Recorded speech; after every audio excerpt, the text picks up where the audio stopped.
It's time. Time to get rolling. Welcome aboard. Good to see you. Today's Paraliminal is the automatic pilot session A.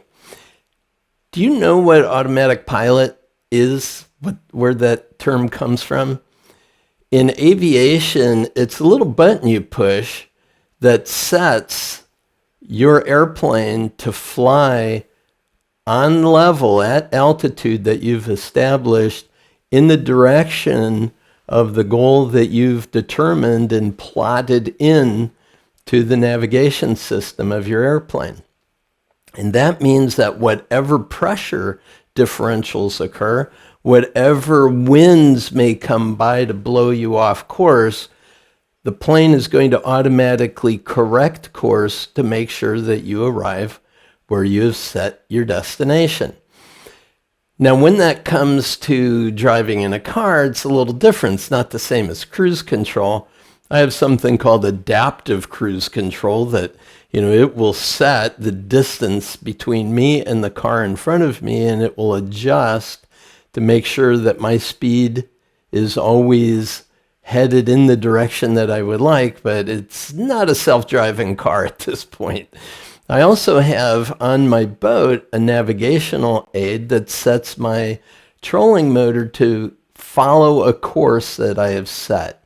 That means that whatever winds are blowing my boat off course, the boat is going to automatically adjust in order to get where I want to go. Now let's put that in terms of our behavior. There are a couple of important things to understand about automatic pilot. And the session A of the automatic pilot Paraliminal is about programming in the course heading. It isn't starting the activity yet. It's just making sure that the brain and body understand where it is you're headed. And that means that you have to be able to distinguish your goal as a true want, not just a wish. So what's the difference between a wish and a want? A wish is something that you might hope for if things go well. A want is a strong desire that says, I'm going to do whatever it takes for as long as it takes to get where I'm going. And what we know about studies on willpower is that we can have a strong will to do something, but over time, that willpower is going to decrease. We're going to be most effective when we're well rested, when we're highly focused, etc. So when it comes to using the automatic pilot Paraliminal, you want to think about what is the task that you need to be able to perform repeatedly in order to get to your destination. That means you don't put it up for discussion. You don't self-sabotage. You don't doubt whether or not you're going to follow through.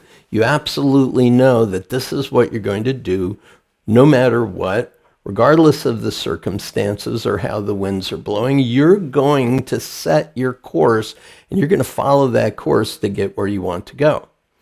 Now, the other thing about automatic piloting is when it comes to our automatic behaviors, those behaviors that are going to run whether we're consciously thinking about them or not, is that the brain is going to do some things that may surprise you. So, for example, there was a big wave surfer named Laird Hamilton who is the top surfer in the world, and he set the record for riding the face of the largest wave ever recorded. And when he set that record, they have him on film doing something that no surfer had ever done before. And when they interviewed him about that, asked him why he did that, he didn't really have a reason. He had to say, well, I just did it. I just knew that that's what I was supposed to do. Essentially, he put his hand in the water behind the board, but it didn't make sense that he would do it that way. People who ride waves would put the other hand in a different spot on the opposite side of the board. But based on the physics and how his board was being pulled into the curl of that wave, his body did this act. And he had to essentially come up with an explanation for why his body would do that. There are two other examples, interesting ones.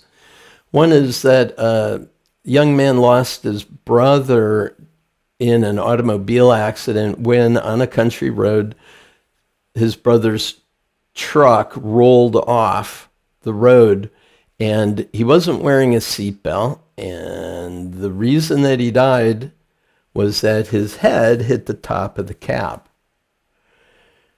So the living brother said, I wonder what I would do if a similar situation happened to me. He said, what I would do is I would jam my hands underneath the steering wheel so if the truck rolled, I'd be safe. It happened to him a couple of years later. When the truck came to rest, upside down, he noticed that his head was off of the cab, and he looked down at his hands, and his hands were pressing on the bottom of the steering wheel, forcing him into the seat. So it was something that his automatic piloting mechanism did for him spontaneously. I had a similar situation. I was on an icy road in a 4x4 Chevy Blazer, and my car started fishtailing. And when it got perpendicular to the road on the ice ended, and my truck launched off the road. So it went down into a ditch. Now, most people who start getting into a dangerous situation like that, instead of just taking the foot off the gas, they slam on the brakes. Now, I had trained myself not to do that, but just to ease up off the gas. But when the car launched off of the country road, what I did is I accelerated, which is really interesting. And sure enough, I went down into that snowy ditch, up on the hill, back through the snowy ditch, and back on the road like nothing happened. And I was headed in the right direction, everything going fine. Thinking back on why my body did that, it had to do with imagery that I had created. So what's the worst thing that could happen? What would I do instead? It also happened to a jet pilot when there was a significant airline accident when a jet lost an engine, started to go into an unusual configuration, spiraling down. And he thought, about the only way that you could get out of a spin like that would be to have a parachute that could deploy in the back end of the jet. Jets didn't have that. But he thought about that, what would happen if. And it happened sometime later that his jet lost an engine and went into the same death spiral that the previous pilot had been in, where the plane was destroyed, everybody on board was killed. And what he did is he set up his rudders and his engines and his ailerons, and as if he had a parachute on the back of his jet. It was able to slow the plane down enough that he was then able to pull out of that dive that the jet was in. And he related in a later interview, how did he know to do that? And he described that what he had done in his mind is imagined this scenario. So essentially what we're doing with Autopilot B, which we're going to be playing with soon, is we're going to set into motion whatever it is, whatever automatic behavior we would like to have run, and we're going to use a very cool protocol to make sure that gets wired in. Prior to doing that, we need to set the coordinates. We need to tell the brain, hey brain, this is what I want. And that's what session A is about. It's about programming the mind for the destination. So you have to decide, what is it that you truly want? Distinguish it from a wish. And there's three ways that I talk about this at the front end of the recording. First of all, you think about the end result you're going for and you establish it, you set it there on a pedestal so you could get a 360-degree view of it. Look at it from every angle. Now, metaphorically, that's what's happening, but also in a very real way, we're saying, okay, that's it. Am I sure that that's what I really want? I ask, is it what you really want?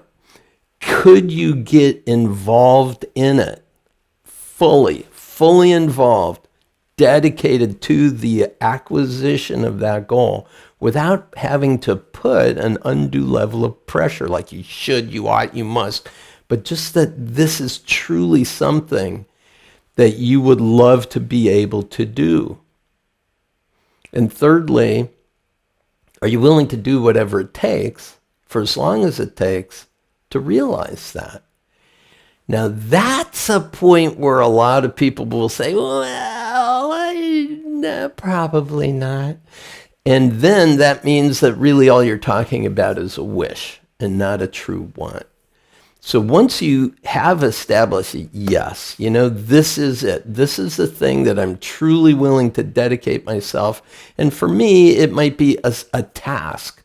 Like I want to develop a habit of writing every single day. I want to make sure that instead of just, here's a big project I got to write. I want to develop a habit of writing so that I get that flow going. I've done it in the past. I've been able to do it. It's not a routine. I want to put it on automatic pilot, so I establish it.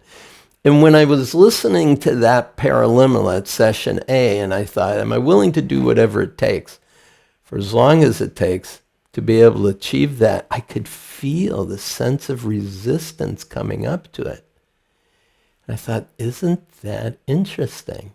It seems as if I'm committed to something other than this commitment that I'm making. That's perfectly normal.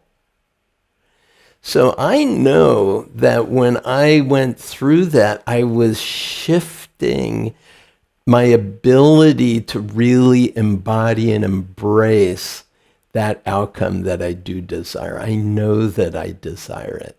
I have some resistance to it. So what am I doing? I'm digging a deeper channel, like the banks of a river, so that my desire is held and my energies move through it. This is really the essence of what willpower is. The will to do whatever it takes and be unstoppable in the achievement of it. Now, I don't have a willpower supercharger Paraliminal, so if there is one, it's session A of automatic pilot. When you think about what it is you will to do, and realize your will decline over time, this is going to help to deepen it. The idea that water flowing downhill doesn't have a will to break through the obstacles that are there in front of it. What it does is it finds a path of least resistance. It will move around obstacles. It'll find a way. And that's really what the mind is best at. It's best at conserving energy. It's best at finding the best ways and means to get where you want to go. It naturally follows a path of least resistance. To where? That's where your goal setting comes in. And think about it as creating a channel from the top of the hill to that place of the realization of your desire, and digging that channel nice and deep so it holds all the water as it flows in the direction that you're choosing to go. So play with it. Make sure that this is something that you're all in on, and this Paraliminal listening is going to strengthen and boost that willpower to accomplish what it is that you truly desire. Have a spectacular day. Fun playing with you. We'll see you again in the next session, I hope. Peace and blessings. Bye for now.